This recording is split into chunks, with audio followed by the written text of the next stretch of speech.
புதுச்சேரி தாகூர் அரசு கலை மற்றும் அறிவியல் கல்லூரியில் இன்று சர்வதேச மகளிர் தின விழா கல்லூரி முதல்வர் சசிகாந்ததாஸ் தலைமையில் வெகு விமரிசையாக கொண்டாடப்பட்டது. கல்லூரியின் கலந்தாய்வு கூட்டத்தில் நடைபெற்ற சர்வதேச மகளிர் தின விழாவில் துவக்கமாக ஆங்கிலத்துறை தலைவர் முனைவர் கலா அனைவரையும் வரவேற்று உரையாற்றினார். கல்லூரியின் முதல்வர் முனைவர் சசிகாந்ததாஸ் நிகழ்விற்கு தலைமை தாங்கினார். இவ்விழாவில் சிறப்பு விருந்தினராக பத்மஸ்ரீ டாக்டர் நளினி பார்த்தசாரதி கலந்து கொண்டு சிறப்புரையாற்றினார். அவர் உரையாற்றுகையில், பெண்கள் மகத்தான சக்தியாக திகழ்பவர்கள். இன்று அனைத்து துறைகளிலும் முன்னேறி வரும் பெண்கள் மேலும் முழுமை பெற தங்களுக்கான குறிக்கோளை வகுத்துக் கொண்டு அதனை நோக்கி தன்னம்பிக்கையுடன் உழைக்க வேண்டும்.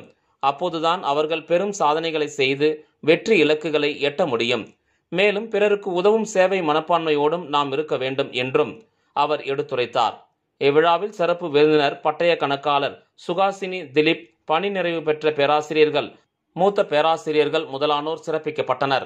மேலும் சர்வதேச மகளிர் தினத்தை ஒட்டி நடைபெற்ற கவிதை, கட்டுரை, மேக்கப் போட்டிகள் மற்றும் சுவரொட்டிகள் தயாரித்தல், புகைப்பட போட்டிகளில் பங்கு பெற்று பரிசுகளை வென்ற மாணவியர்களுக்கு கல்லூரி முதல்வர் முனைவர் சசிகாந்ததாஸ் விருதுகளையும் சான்றிதழ்களையும் வழங்கி பாராட்டுகளையும் வாழ்த்துக்களையும் தெரிவித்தார்.